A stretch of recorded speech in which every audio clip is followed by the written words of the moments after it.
इधर कांग्रेस नेता दिग्विजय सिंह ने कहा कि राम मंदिर में रामलला की मूर्ति बाल स्वरूप की तरह नहीं लग रही है। उन्होंने मूर्ति और मंदिर को लेकर फिर से सवाल खड़ा किया कि वो मूर्ति कहां है, उसकी प्राण प्रतिष्ठा वहां पे उसको वहां क्यों स्थापित नहीं की जा रही है। कांग्रेस नेता दिग्विजय सिंह के इस सवाल पर बीजेपी के नेताओं ने पलटवार किया है। आप किनकी बातें कर रहे हो? दिग्विजय सिंह जी की। उनकी तो आदत ही है कुछ ना कुछ बोलने की। उनके बोलने का महत्व खत्म हो गया, बल्कि उनकी हालत ये हो गई थी कि वो खुद ही बोलते थे कि मैं जहाँ दिख जाऊंगा वहाँ वोट कम हो जाएंगे। इसलिए आप ऐसे लोगों की बात मत करिए ना जो बेवजह बोलते हो। उनकी बात का जवाब देना भी समय की बर्बादी है मेरी और आपकी। रामलला टाट में रहे, क्यों नहीं चिंता की गई? और हम तो, क्योंकि हम तो साक्षी हैं, जहाँ गर्भगृह था, जहाँ ढांचा कलंक का ढांचा खड़ा था, वहीं रामलला का जब से बनना शुरू हुआ तब से झंडा ऊपर आता रहा है। तो मुझे लग रहा है कि दिग्विजय सिंह जी क्या बोल रहे हैं, क्योंकि पहले यदि निमंत्रण न भेजा जाता तो बोलते हमें निमंत्रण नहीं भेजा गया।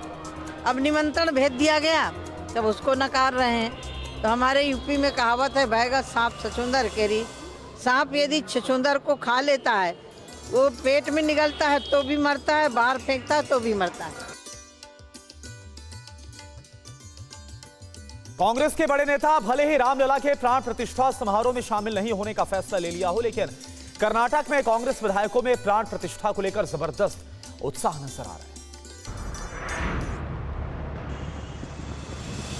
तस्वीरें कर्नाटक की राजधानी बेंगलुरु की हैं, जहां हर तरफ श्री राम की होर्डिंग लगाई गई।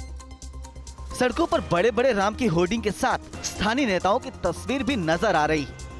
इतना ही नहीं, कई तस्वीरों पर पूर्व प्रधानमंत्री राजीव गांधी की भी तस्वीरें नजर आ रही हैं। दरअसल बेंगलुरु की सड़कों पर प्रभु श्री राम की तस्वीरों वाली ये होर्डिंग विजयनगर से कांग्रेस विधायक और पूर्व मंत्री एम कृष्णप्पा और उनके विधायक बेटे प्रिया कृष्ण ने लगवाए हैं। न सिर्फ बेंगलुरु की सड़कें श्री राम की होर्डिंग से पटा हुआ है, बल्कि यहाँ श्री राम का ध्वज भी लगाया गया है। केसर रंग के कई सारे ध्वज सड़कों के दोनों किनारे देखे जा सकते हैं। इतना ही नहीं, कई जगहों पर श्री राम से जुड़े कथा को भी पोस्टर के जरिए दिखाया गया है। साथ ही अयोध्या में तैयार हो रही मंदिर की भी होर्डिंग लगाई गई है। कहा तो ये भी जा रहा है कि भले ही कांग्रेस आला कमान की तरफ से प्राण प्रतिष्ठा में शामिल नहीं होने का फैसला किया गया है, लेकिन कांग्रेस के कई नेताओं में भी प्राण प्रतिष्ठा को लेकर जबरदस्त उत्साह नजर आ रहा है।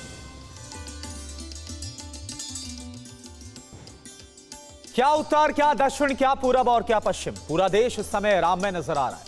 बेंगलुरु से ही एक और तस्वीर सामने आई, जिसे देखकर अंदाजा लगाया जा सकता है कि रामलला की प्राण प्रतिष्ठा को लेकर लोगों में किस कदर उत्साह है।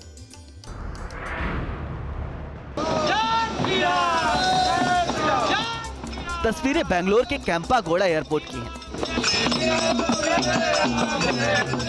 जहां राम भक्तों की ये टोली कुछ इस अंदाज में नजर आई।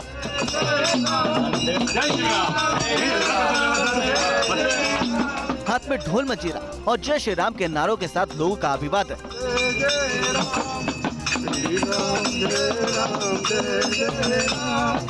ट्रेन में चढ़ने के साथ साथ न सिर्फ बैठने तक राम भक्तों की ये टोली राम धुन में लीन नजर आई, बल्कि बेंगलुरु से अयोध्या पहुंचने तक पूरी यात्रा के दौरान भजन गाते रहे। अयोध्या पहुंचने के बाद बेंगलुरु से आए इन राम भक्तों ने एक संदेश भी दिया। पूरे सनातन धर्म को बधाई, सनातन धर्म को मानने वाले को बधाई। और जो बीच में जो सवाल खड़े कर रहे हैं कुछ लोग, मुझे यही कहना चाहूँगा, राम पे सवाल न खड़ा करें। चुनाव आपका अलग एक विषय है, आप आइए, भगवान राम सबके हैं, खाली इस पार्टी को उस पार्टी के नहीं, भगवान राम से पार्टी तक कोई लेना देना नहीं है।